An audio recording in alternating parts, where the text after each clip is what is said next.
أهلا وسهلا بيكي في قناتنا روشتة النظام. أنا كريستين، وهنا بنتعلم سوا إزاي ننظم حياتنا ونلاقي التوازن بين كل أدوارنا، بس الأهم نعمل كل ده براحة وبأسلوب أنيق يليق بينا حتى وإحنا في بيتنا.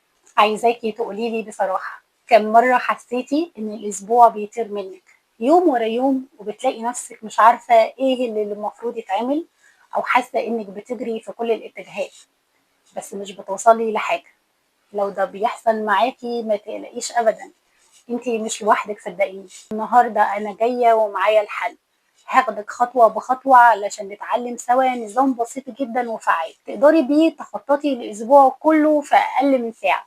نظام هيساعدك تحسي بالسيطره والهدوء وتلاقي وقت للحاجات المهمه بجد في حياتك. طيب خلينا في الاول نفهم ليه التخطيط الاسبوعي بالذات، ليه مش تخطيط يومي وخلاص؟ مثلا ببساطه لان الاسبوع بيديكي مساحه كافيه تشوفي الصوره الاكبر وتوزعي مهامك بشكل واقعي، وكمان بتتجنبي الإحساس المفاجئ بالضغط كل يوم الصبح. لما بنخطط للأسبوع بنقدر أولا نقلل التوتر لأننا بنبقى عارفين إيه اللي ورانا، فما فيش قلق مفاجئ بيحصل. ثانيا نزود تركيزنا لأننا بنحدد أولوياتنا وبالتالي بنعرف نوجه طاقتنا صح. ثالثا والأهم نلاقي وقت لنفسنا. أيوة، لما بننظم وقت الشغل والبيت بنقدر نلاقي مساحة صغيرة لينا نرتاح فيها ونشحن طاقتنا، وده مهم جدا الحقيقة علشان نقدر نكمل. رابعا بنحس بالإنجاز لأن مفيش أحلى من إحساس إنك خلصتي الحاجات اللي خططت لها آخر الأسبوع. طيب إيه هو النظام السحري ده؟ هو مش سحري ولا حاجة، هو بس بسيط ومنطقي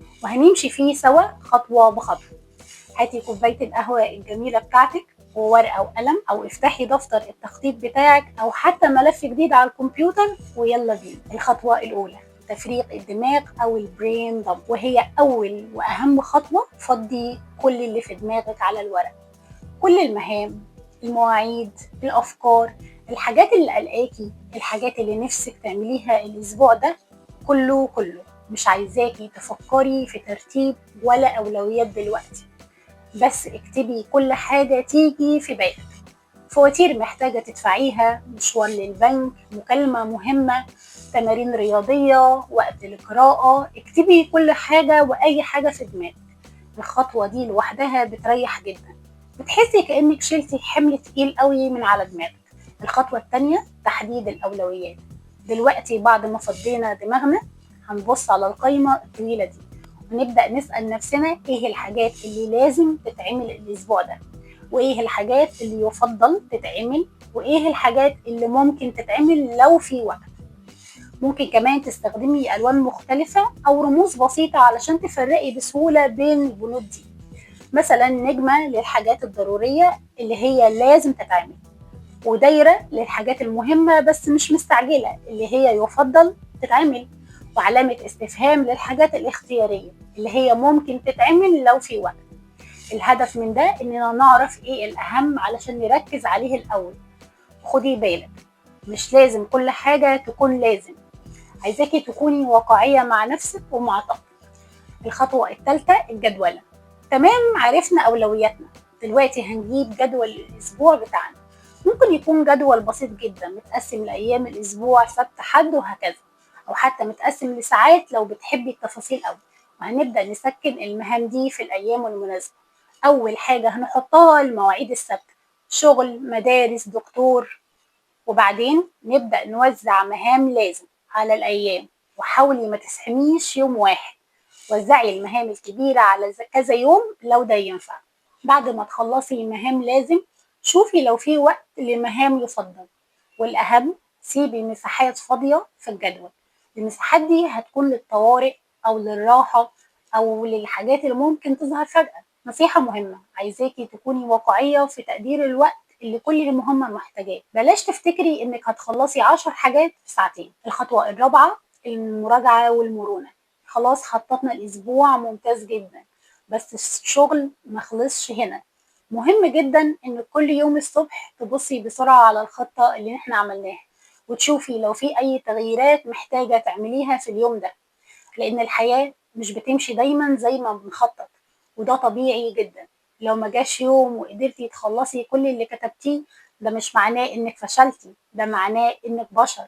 رحلي المهمة لليوم اللي بعده أو الأسبوع اللي بعده وكملي عادي. المرونة هي مفتاح الاستمرارية في التخطيط.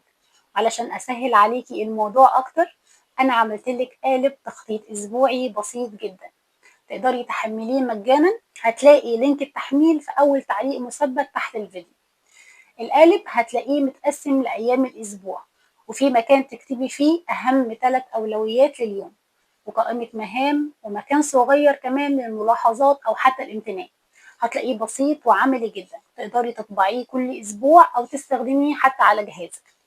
عارفة أحلى حاجة في التخطيط ده؟ مش بس الإنجاز اللي بنحس بيه، لأ، الأحلى هو إحساس الهدوء والراحة النفسية اللي بيجي معاه.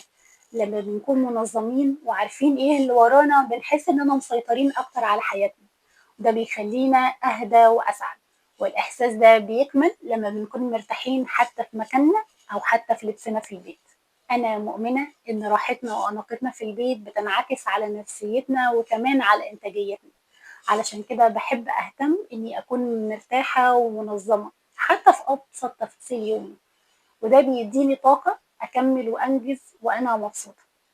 فما تنسيش مع كل التخطيط والتنظيم ده تدلعي نفسك وتخلقي لنفسك جو مريح يساعدك تستمر. أتمنى يكون نظام التخطيط البسيط ده عجبك وتكوني متحمسة تجربيه الأسبوع اللي جاي. عايزة أقولك كمان ما تخافيش ولا تترددي إنك تبدأي حتى لو بخطوات صغيرة، أهم حاجة الاستمرارية. مستنية أعرف رأيك في التعليقات تحت، وجربي النظام ده وقوليلي إيه أكتر خطوة حسيتي إنها هتفيدك، وإيه أكتر تحدي بيقابلك في التخطيط الأسبوع اللي جاي. يلا نشجع بعض ونتعلم مع بعض.